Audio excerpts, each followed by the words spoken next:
Okay, great. So we've had 3 sessions of, well, now 8 or 9 if you count the break. So we've had our opening session and then facilitation, and then just before Christmas we had a bit of a double session looking at decision-making models and disability justice and accessibility through the recording that Emma shared with us.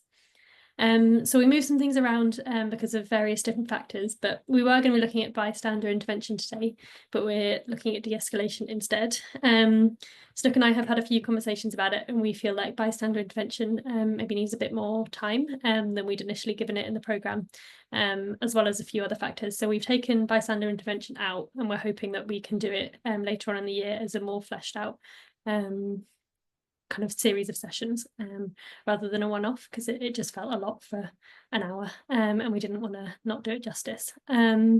So that means that today we're looking at de-escalation, and then next week we're going to have a break, which I would invite you to use as an opportunity to delve into some of the resources, or to look at some of the recordings or the slides. For those of you in the WhatsApp group, you could arrange to meet up or like online meet up if you would find that useful. I'm happy to kind of facilitate that if that's useful for folks. And then on the 10th of February, we will be diving back in, having our 2-part session on conflict resilience, and then the rest of the programme will run as normal. So just wanted to highlight that slight change. But yeah, let me know if there's anything there that is a problem for you, and we can try and come up with a solution. Okay, now I am going to pass over to Snook and I will change the next slide as well. Brilliant, thanks loads, Verona. Hello folks, I'm going to jump straight in with it. And yeah, obviously de-escalation is an incredibly broad topic. And we don't have a huge amount of time, so we're going to be doing some real basics. You know, this is not going to be the sort of UN negotiators version of de-escalation, people make entire careers out of this sort of stuff. But all of us will have had experience of being in a situation, usually where there's some sort of argument where it's unexpectedly just blown up. It's got really heated really quickly. And it's really useful in those situations be able to take some of the intensity out of that conflict. Basically, de-escalation is just an intervention designed to do that. It's really useful for minimizing harm for the people who might be involved in that conflict, and for the other people who are around them, who are observing it and seeing how it's playing out, seeing the responses to it. And usually it involves a lot of listening and then some communicating. It's some fairly big basic conflict work type stuff.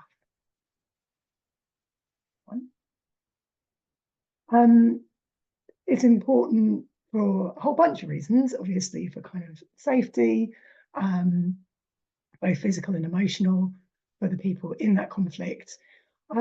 It's also good for the sense of safety within the group as a whole. If people feel that their needs are going to be met when things get tricky, that really builds trust and means that people can move forward together. And also critically, it means that you can potentially take the heat out enough that all the important stuff that is generated by conflict can be learnt from. You can see what's happening in the dispute and you can move onwards from it. And that's really great for the health of all of our groups. So what is happening when suddenly someone gets really, really upset? A couple of people get really, really upset. We've all experienced that, and many of us will have an understanding of what it means for particularly individuals involved. If you know someone, you can often see where something's coming from.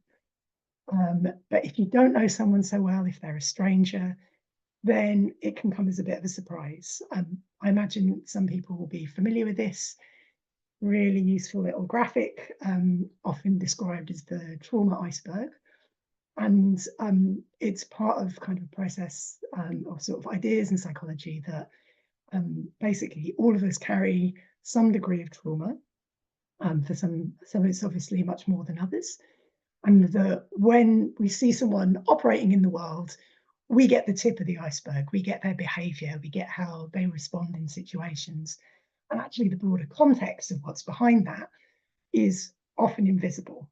It can be as simple as being hangry and having a difficult night's sleep, through to some like really distressing experiences in childhood, intergenerational trauma, systemic violence, all of that sort of stuff lurks beneath the water. And when we find ourselves in situations where suddenly we're disorientated by it getting big fast, often it's because of the stuff that's going on underneath that surface that's been triggered. We can't expect to necessarily know what that is, but it's really useful for us to remember that if we're the person being shouted at, that we shouldn't necessarily take it personally, and we should try and listen to what's being said and try and work through that with the person who's experiencing it. Which brings us to the phrase positionality, which some of you may well be familiar with. I find it just a really useful shorthand. There's, a lot of jargon in the world, but this one feels a really strong one for going, this is, we all have a position in society, and that is based on the assumptions people make about you based on how you present and your life experiences. And that positionality is going to impact a whole bunch of things about you and how you operate in the world. And sometimes when a conflict escalates, it's because the situation reminds one of the people involved of a past occasion when they've been in an unfair position. In those circumstances, it can really help if the person attempting to de-escalate is someone who might have a similar positionality to the person being triggered. And for that reason, it's really great if we can try and build the confidence of everyone in our groups to be able to use these sort of skills so that someone with an aligned position can be the person to step in. That said, the important thing is that people respond in a situation where this kind of thing happens. You don't have to have the same positionality as somebody else to be supportive and to be able to get alongside them in a difficult situation. It's just something to bear in mind if there's a difference.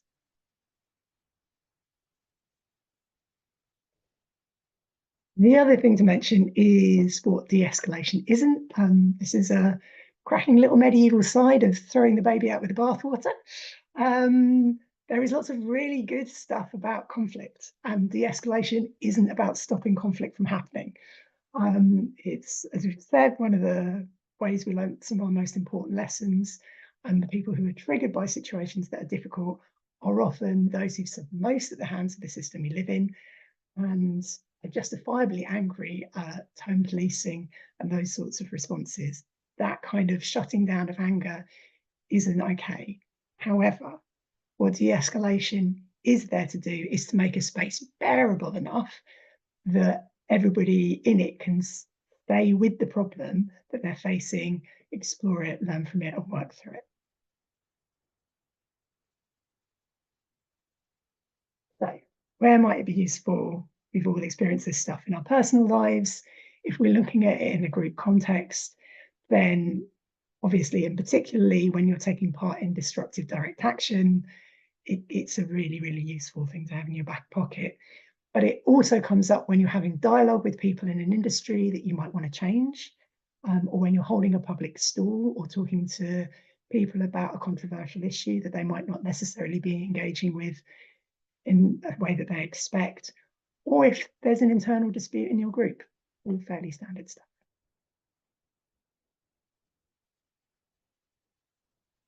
So, given that, if you're up for doing a bit of breakout group work and discussing some specific situations where your group might find it useful to be confident at de-escalating, to contextualize all this stuff, that would be great. I'm going to hand you over to Rona for creation of the break. So, here we go. Some basic tools. There are no right answers. All of you have been humans in the world for a long time. You will have found things that work for you. But these are some really basic things that can help get things in motion. So the first of these, and it's a bit of a cliche, but it's a cliche for a reason, is that when you see something getting really heated, to start by taking a couple of slow breaths. There are a bunch of good reasons for this. And the main one, as we've mentioned, is that body language is really critical for engaging in any situation. And it's really hard to bring the right kind of communication to a space if you're not calm. And the magic of slow breathing is that if you do that thing of just consciously taking it down, and obviously it can be a little bit sort of self-conscious inducing to do a kind of deep breath. It doesn't have to be a deep breath. It can just be an ordinary breath, but with a real conscious, I'm going to slow this down on the exhale and hold. And that is this magic trick with our nervous systems of lowering our heart rate and making our bodies reassured that things are okay. And that's really useful because apart from anything else, before you step into a situation like this, you want to know that you're able to do that. Like all of us are going to be triggered by conflict in some way or another. And you need to check in with yourself before you're the person trying to do the de-escalating, that you're in a fit state to do that. So those couple of breaths give you room to go, can I handle this? Is this okay? Where am I coming from at the moment? So it gives you a chance to do that checking in. It calms your nervous system down so that you're able to process. And it sets you up to deliver really good tone and really good body language. 90% of communication is body language. If we don't have it at our disposal, it's very difficult. And obviously, in this setting, it's really hard to practice that aspect of what this is. But we've all experienced, what it means to engage with someone in a way that is clear and intentional, but also relaxed and reassuring. And it's about trying to bring that body language to those spaces when you have the luxury of being in person. So first one, couple of slow breaths. The listen back and repeat thing is something that will be familiar to anyone who's done any work around active listening. Again, it's pretty entry level, but it is surprisingly powerful. Feeling properly listened to and understood makes a huge difference if you're in distress. If you're dealing with someone who's angry, just letting them talk, letting them express themselves is a really critical part of the process. That said, obviously, we've also been in situations where people can start talking and keep talking and work themselves further into distress. And it's quite a difficult balance to go at what point you go, actually, no, I'm going to try and stop that process. But the default setting of going, this person just needs to express and they're going to do that and they're going to do that and we're going to be calm while they do it and listen is really, really important. Next important thing is making sure that they know that they've been heard. And this can feel slightly artificial, but it is really useful to repeat back to them what they've said in a kind of simplified version, to that kind of classic synthesis stuff that you would do in facilitation, where you just go, I just heard you say this. I think you may be feeling this, so that they know that they've been understood. If you're in a situation where this is happening in a meeting and you're the facilitator, then creating a bit of a pause, again, slowing things down and repeating back to people what you've heard being said, so that even if the person that they're in conflict with can't do that for them, you're doing that for them and the group is able to hear that that's being done, is a really, really useful way of making sure that the process is held.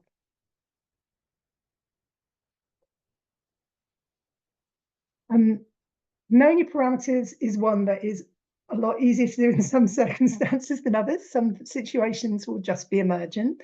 In kind of things like this group meeting, you have a set of group agreements. You have a group of this, like, this is what we will abide by while we're together, and it's really useful to have those for any given context.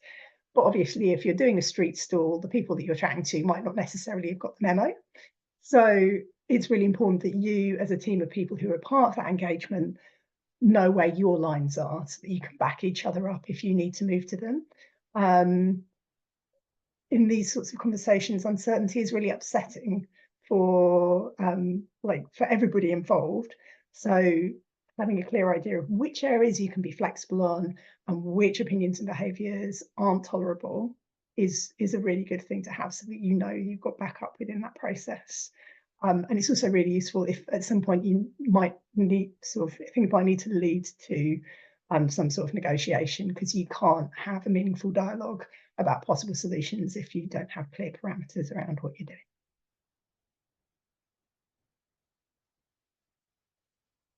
doing. This is one where I kind of wish we had a little bit more space to check in and actually get an answer to the question, how does being told to calm down make you feel? If anybody fancies answering that in the chat, that would be great.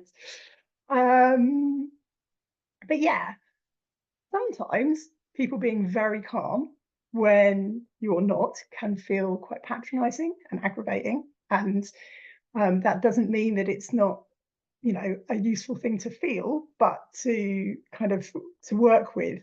It can be an interesting experiment to initially match someone's pace and energy as they're talking, and then as the conversation progresses, to gradually slow your pace and lower the energy, which is a way of discreetly leading the way. If you're kind of mirroring and then helping guide them through to a calmer place, that can be really helpful.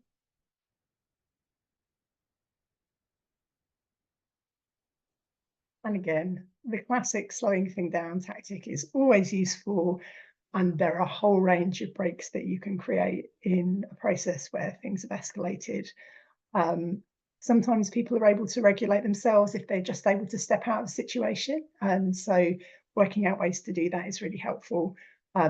If you're in a conversation with a stranger, it may well be that you get to a point where you just say, we're not going to agree with this, and you walk away.